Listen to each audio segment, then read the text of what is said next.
Hi students, welcome to Shri Guru bio classes. ఈ వీడియోలో మనం 9th class biology 5th chapter the fundamental unit of life, జీవుల మౌలిక ప్రమాణం చాప్టర్లో మరొక important topic, do all cells look alike in terms of shape and size. అన్ని కణాలు ఆకారం మరియు పరిమాణం పరంగా ఒకేలా కనిపిస్తాయా అన్న అంశాన్ని గురించి వివరంగా తెలుసుకునే ప్రయత్నం చేద్దాం. Now let's come to the topic. Do all cells look alike in terms of shape and size. అన్ని కణాలు ఆకారం మరియు పరిమాణం పరంగా ఒకేలా కనిపిస్తాయా అన్న కాన్సెప్ట్ ఈజీగా అండర్స్టాండ్ చేసుకోవడం కోసం మనకి ఇక్కడ చిన్న యాక్టివిటీ ఇవ్వడం జరిగింది. ఆ యాక్టివిటీ ఏంటో ఇప్పుడు మనం ఒకసారి చూద్దాం. We can try preparing temporary mounts of leaf peels, tip of roots of onion, or even peels of onions of different sizes. మనం ఈ యాక్టివిటీ కోసం రియో లీఫ్ లేదా betel leaves, onion root tips లేదా డిఫరెంట్ సైజెస్లో ఉన్నటువంటి onions collect చేసుకోవాలి. మనం previous యాక్టివిటీలో ఏ విధంగా అయితే ఆనియన్ నుంచి ఆనియన్ పీల్ సెల్స్ సపరేట్ చేసి టెంపరరీ మౌంట్స్ను ప్రిపేర్ చేసి మైక్రోస్కోప్ సహాయంతో అబ్జర్వ్ చేశాము, అదేవిధంగా ఈ యాక్టివిటీలో కూడా మనము టెంపరరీ మౌంట్స్ ప్రిపేర్ చేసి మైక్రోస్కోప్ సహాయంతో అబ్జర్వ్ చేయాలి. మైక్రోస్కోప్ సహాయంతో అబ్జర్వ్ చేసినటువంటి పిక్చర్స్ ఇలా, బీటిల్ లీఫ్ సెల్స్ ఇలా మనకు కనబడతాయి, ఆనియన్ రూట్ టిప్ సెల్స్ ఇలా కనబడతాయి, ఆనియన్ పీల్ సెల్స్ మనకి ఇలా కనబడతాయి. Based on this activity we can answer some of the simple questions. మనం ఈ యాక్టివిటీ బేస్ చేసుకొని కొన్ని సింపుల్ క్వశ్చన్స్కి ఆన్సర్ చేసే ప్రయత్నం చేద్దాం. Do all cells look alike in terms of shape and size. మనం ఈ యాక్టివిటీస్లో అబ్జర్వ్ చేసినటువంటి betel leaf peel cells, onion root tip cells and onion peel cells, ఈ 3 స్లైడ్స్ని మనం ఒకసారి అబ్జర్వ్ చేసినట్టయితే ఈ 3 టైప్స్ ఆఫ్ సెల్స్ ఒకే విధమైన ఆకారం మరియు ఒకే విధమైన పరిమాణాన్ని కలిగి ఉన్నాయా? No, all have different shapes and sizes. Next, do all cells look alike in structure. Structure పరంగా సేమ్గా ఉన్నాయా? ఇలా చూడండి, బీటిల్ లీఫ్ పిల్ సెల్స్లో మనకు సెల్ వాల్, సైటోప్లాజం, న్యూక్లియస్, అదేవిధంగా ఆనియన్ రూట్ టిప్ సెల్స్లో కూడా మనకు cytoplasm, cell wall and nucleus ఉంటుంది. నెక్స్ట్, ఆనియన్ పిల్ సెల్స్లో కూడా మనకు సైటోప్లాజం, న్యూక్లియస్, సెల్ వాల్ అనేది ఉంది. బీటిల్ లీఫ్ సెల్స్ కానీ, ఆనియన్ రూట్ టిప్ సెల్స్ కానీ, ఆనియన్ పిల్ సెల్స్ కానీ నిర్మాణం పరంగా ఒకేలా ఉంటాయి. Yes, all cells have cell walls, nucleus and cytoplasm. Next, could we find differences among cells from different parts of a plant body. మనం ఇక్కడ ఈ 3 స్లైడ్స్ అబ్జర్వ్ చేసినట్టయితే ఇందులో betel leaves peels, onion root tips, onion peel cells ఇలా మనకు different ఏరియాస్లో మనము collect చేసుకున్నట్టుగా ఈజీగా మనము డిఫరెన్షియేషన్ చేసే విధంగా మనకు ఈ స్లైడ్స్ అనేవి ఉన్నాయి. సో ఇప్పుడు మనం చూడగానే ఇదేం కనబడుతుంది, ఇది లీఫ్ పీల్ సెల్స్ అని చెప్పొచ్చు. ఎలా చెప్పొచ్చు లీఫ్ పీల్ సెల్స్ అని? మనకి ఇక్కడ సెల్స్ మధ్యలో ఇక్కడ మనకు స్టొమాటాస్ అని మనకు గుర్తించడం జరిగింది. ఈ స్టొమాటాస్ ఉండడం వల్ల మనకు ఇది లీఫ్ సెల్స్ అని ఈజీగా గుర్తించడం మనము జరుగుతుంది. అదేవిధంగా ఆనియన్ రూట్ టిప్ సెల్స్కి వచ్చినట్టయితే సెల్స్ అన్నీ కూడా లైన్స్ అంటే ట్యూబ్స్ లాగా మనకు అరేంజ్ అవ్వడం, దీని ద్వారా వాటర్, మినరల్స్ ఇలాంటివి మనకు సప్లై అవ్వడం మనం గమనించవచ్చు. సో ఇలా కూడా మనకు లీఫ్కి, రూట్కి డిఫరెన్షియేషన్ అనేది మనం ఈజీగా ఐడెంటిఫై చేయొచ్చు. అదేవిధంగా ఆనియన్ పిల్ సెల్స్ తీసుకుంటే కూడా ఇక్కడ కూడా సెల్స్ అన్ని ఒక సిస్టమేటిక్ ఆర్డర్లో అరేంజ్ అవ్వడం మనం గమనించవచ్చు. So yes, we can differentiate different parts of a plant body. మనం ఈ 3 స్లైడ్స్లోనూ ఈ స్లైడ్స్ లీఫా, రూట్ టిప్పా లేదా మరే ఇతర భాగం అనేది మనం ఈజీగా ఐడెంటిఫై చేయొచ్చు. Next, what similarities could we find. మనం ఈ 3 స్లైడ్స్లో సిమిలారిటీస్ ఏం అబ్జర్వ్ చేసాం? ఇక్కడ సెల్ వాల్ ఉంది, సైటోప్లాజం ఉంది, న్యూక్లియస్ ఉంది. ఇక్కడ కూడా cell wall, cytoplasm and nucleus ఉంటుంది.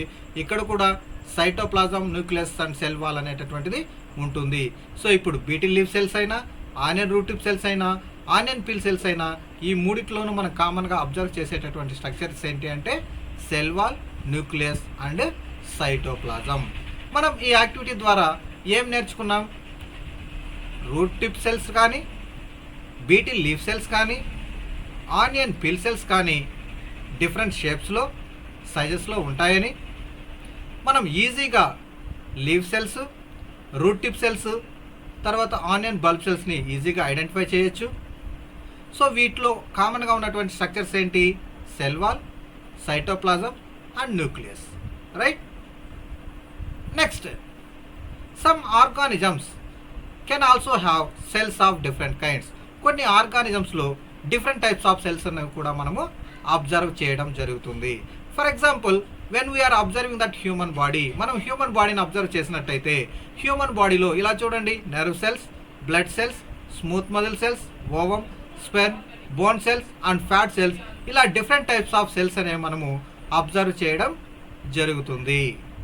సో ఎందుకు ఇలా సేమ్ ఆర్గానిజంలో different types of cells different సైజెస్లో, డిఫరెంట్ షేప్స్లో ఉన్నాయి? Why it is happening? The shape and size of the cells are related to the specific functions they perform. ఎందుకు మనకు ఈ సెల్స్ అన్నీ కూడా వివిధ ఆకారాలలో, వివిధ సైజెస్లో ఉన్నాయి అంటే ఈ సెల్స్ అన్నీ కూడా వాటి ఫంక్షన్స్కి అనుగుణంగా మనకు ఈ సెల్స్ యొక్క మార్ఫాలజీ అంటే వాటి యొక్క ఆకారం కానీ, నిర్మాణం కానీ, పరిమాణం కానీ ఉండడం జరుగుతుంది. Next, some cells like amoeba have changing shapes. Amoeba లాంటి ఎక్కని జీవి కొన్నిసార్లు దాని యొక్క ఆకారాన్ని కంటిన్యూస్గా చేంజ్ చేసుకోవడం జరుగుతూ ఉంటుంది. All cells change their shape like this amoeba. ప్రతి సెల్ కూడా మనకు అమీబా లాగా దాని యొక్క స్ట్రక్చర్ని కానీ, దాని యొక్క పరిమాణాన్ని కానీ మార్చుకుంటూ ఉంటుందా? No. In some cases the cell shape could be more or less fixed and peculiar for a particular type of cell. For example, nerve cells have typical shape. అన్ని సెల్స్ ఇలా మనకు దాని యొక్క ఆకారం కానీ, సైజ్ కానీ మార్పు చెందడం జరగదు. నెర్వ్ సెల్స్ లాంటి కొన్ని సెల్స్ వాటి ఆకారంలో కానీ, పరిమాణంలో కానీ ఎలాంటి మార్పు చెందవు. Next, each living cell has the capacity to perform certain basic functions that are characteristic of all living forms. ప్రతి లివింగ్ సెల్ కూడా కొన్ని రకాలైనటువంటి క్యారెక్టరిస్టిక్ ఫీచర్స్ ఉండడం వల్ల అది కొన్ని బేసిక్ ఫంక్షన్స్ నిర్వర్తించడం జరుగుతుంది. How does a living cell perform these basic functions? ఎలా ఈ లివింగ్ సెల్ అనేటటువంటిది అన్ని బేసిక్ ఫంక్షన్స్ని నిర్వర్తిస్తుంది? This means that different parts of the human body perform different functions. మనం హ్యూమన్ బాడీ ఒకసారి అబ్జర్వ్ చేసినట్టయితే హ్యూమన్ బాడీలో డిఫరెంట్ పార్ట్స్ డిఫరెంట్ ఫంక్షన్స్ని పెర్ఫార్మ్ చేయడం మనం గమనించవచ్చు. The human body has a heart to pump blood. For example, మనం human బాడీని ఒకసారి తీసుకున్నట్టయితే మనకు హార్ట్ ఉంటుంది కదా. హార్ట్ ఏం పని చేస్తుంది? Heart to pump the blood. Stomach ఏం చేస్తుంది? Stomach to digest the food. మన రెస్పిరేటరీ సిస్టంలో లంగ్స్ ఏం చేస్తాయి? Breathe in and breathe out. Kidneys ఏం చేస్తాయి? They send waste material from the body. So ఇలా మనకు హ్యూమన్ బాడీ తీసుకున్నట్టయితే డిఫరెంట్ పార్ట్స్ డిఫరెంట్ ఫంక్షన్స్ని పెర్ఫామ్ చేయడం మనము గమనిస్తాము. Similarly, division of labour is also seen within a single cell. Human బాడీలో ఏ విధంగా అయితే డిఫరెంట్ పార్ట్స్ డిఫరెంట్ ఫంక్షన్స్ని పెర్ఫామ్ చేస్తాయో అదేవిధంగా సింగిల్ సెల్లో కూడా డివిజన్ ఆఫ్ లేబర్ అనేటటువంటి పద్ధతి ద్వారా సెల్లోనే అన్ని రకాలైనటువంటి యాక్టివిటీస్ జరగడం మనం గమనించవచ్చు. In fact, each such cell has got certain specific components within it is known as cell organelles. Human బీయింగ్స్లో ఏ విధంగా అయితే different parts different functions perform చేస్తాయో ఈవెన్ సింగిల్ సెల్లో కూడా కొన్ని స్పెసిఫిక్ కాంపోనెంట్స్ వాటినే మనము సెల్ ఆర్గనెల్స్ అని పిలవడం జరుగుతుంది. ఈ సెల్ ఆర్గనెల్స్ ఉండడం వల్ల ప్రతి ఆర్గనెల్ కూడా ఒక ఫంక్షన్ చేయడం వల్ల ఇందులో కూడా డివిజన్ ఆఫ్ లేబర్ అనేటటువంటి ప్రాసెస్ జరగడం వల్ల మనకు సెల్ ఈ బేసిక్ ఫంక్షన్స్ నిర్వర్తించడం మనం గమనించవచ్చు. Each kind of cell organelle performs A special function such as making new material in the cell, clearing up the waste material from the cell and so on. So ప్రతి సెల్లో కూడా ఆ cell organelle సహాయంతో new materials తయారు చేసుకోవడం, లేదా waste మెటీరియల్స్ని బయటకు పంపడం, లేదా మరే ఇతర ఫంక్షన్స్ అన్నీ చేయడం అనేటటువంటివి ఈ సెల్ ఆర్గనెల్స్ ద్వారానే సాధ్యమవుతుందని మనం చెప్పవచ్చు. Next, we know that there is a division of labor in multicellular organisms such as human beings. So ఇలా డివిజన్ ఆఫ్ లేబర్ అనేటటువంటిది మల్టీ సెల్యులర్ ఆర్గానిజమ్స్లో మనం ఎక్కువగా చూస్తూ ఉంటాము. A cell is able to live and perform all its functions because of this organelles. ఈ cell ఎందుకు మనకు డివిజన్ ఆఫ్ లేబర్ లాగా అన్ని పనులు చేస్తుంది అంటే ఇందులో మనకు సెల్ ఆర్గనెల్స్ అనేటటువంటి కాంపోనెంట్స్ ఉండడం వల్ల. ఇదంతా కలిసి ఒక ఆర్గనైజేషన్గా పనిచేస్తుంది కాబట్టి మనం సెల్ని బేసిక్ యూనిట్గా చెప్పడం మనకు జరుగుతుంది. It is interesting that all cells are found have the same organelles no matter what their function is or what organism they are found in. మనకి ఇక్కడ ఒక ఇంట్రెస్టింగ్ ఫ్యాక్ట్ ఏంటి అంటే ప్రతి సెల్లోనూ same type of organelles. For example ప్రతి సెల్లోనూ nucleus ఉంటుంది, ప్రతి సెల్లోనూ ఎండోప్లాస్మిక్ రెటికులం ఉంటుంది, ప్రతి సెల్లోనూ గాల్జీ ఆపరేటర్స్ ఉంటాయి. ఇలా ఆర్గానిజం ఏదైనప్పటికీ ఆ సెల్లో ఉన్నటువంటి ఆర్గనెల్స్ అన్నీ కూడా ఇంచుమించు సమానంగానే ఉంటాయి.